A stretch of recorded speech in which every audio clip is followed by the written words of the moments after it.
क्या आप जानते हैं कि इंडिया में लड़कियों के लिए पहला स्कूल किसने खोला था?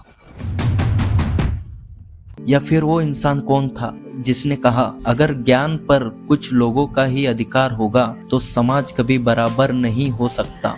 आज हम बात करेंगे ऐसे व्यक्ति की जिसे ना तो सत्ता का समर्थन मिला ना समाज की सहानुभूति, लेकिन फिर भी उसने पूरे सिस्टम को चुनौती दे दी। उनका नाम था महात्मा ज्योतिबा फुले। लेकिन हर बार की तरह इस स्टोरी को भी शुरू से शुरू करते हैं।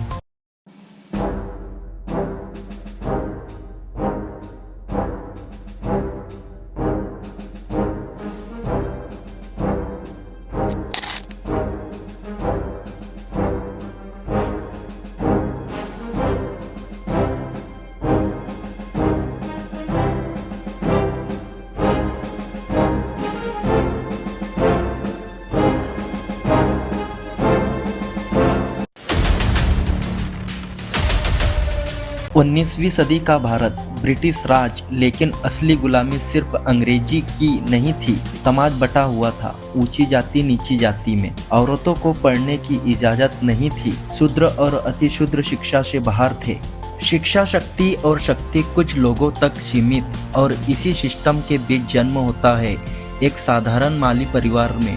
शुरुआती जीवन साल 1827 पुणे में जन्म होता है ज्योतिराव गोविंदराव फुले का। पिता माली का काम करते थे, समाज में सम्मान लगभग शून्य। एक बार की बात है, एक ब्राह्मण दोस्त की शादी में ज्योतिबा जाते हैं, लेकिन जैसे ही लोगों को पता चलता है उनकी जाति का, अपमान, गालियां और बाहर निकाल दिया जाता है। यही वो पल था जब ज्योतिबा ने सवाल पूछा, क्या इंसान की कीमत उसकी जाति से तय होगी? शिक्षा से क्रांति की शुरुआत। ज्योतिबा समझ गए थे अगर कुछ बदलना है तो सबसे पहले शिक्षा बदलनी होगी। उन्होंने खुद पढ़ाई की, थॉमस पेन, बुद्ध, कबीर, सबको पढ़ा और फिर लिया एक ऐतिहासिक फैसला, लड़कियों को पढ़ाने का। सावित्रीबाई फुले और पहला स्कूल। यह कहानी अधूरी है अगर हम सावित्रीबाई फुले का नाम ना लें। 1848 में भारत का पहला बालिका विद्यालय शुरू होता है, लेकिन विरोध, रास्ते में पत्थर, गोबर, गालियां। सावित्रीबाई रोज एक अतिरिक्त साड़ी लेकर जाती थी ताकि स्कूल पहुंचकर बदल सके। ये सिर्फ शिक्षा नहीं थी, ये एक क्रांति थी। ज्योतिबा फुले सिर्फ स्कूल नहीं खोल रहे थे, वो सवाल उठा रहे थे। उन्होंने कहा ब्राह्मणवाद एक विचारधारा है, जन्म से श्रेष्ठता नहीं।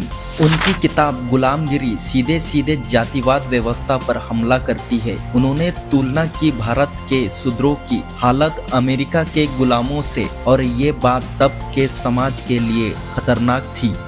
सत्यशोधक समाज। 1873 में ज्योतिबा फुले बनाते हैं सत्यशोधक समाज, मतलब सच की खोज करने वाला समाज। यहाँ ना ब्राह्मण, ना पंडित, ना कर्मकांड, ना ऊंच ना नीच, शादी पूजा सब सरल, सब बराबर। यही पहली बार था जब आम लोग बोले हमें भगवान तक पहुँचने के लिए किसी बिचौलिए की जरूरत नहीं है।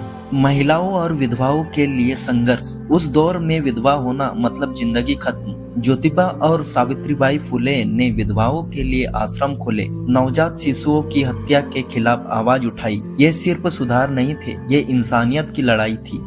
आखिरी दिन और विरासत। 1890 ज्योतिबा फुले का निधन, लेकिन उनके विचार मरे नहीं। डॉक्टर भीमराव अंबेडकर, पेरियार, सामाजिक न्याय आंदोलन, सबने फुले को अपना वैचारिक गुरु माना।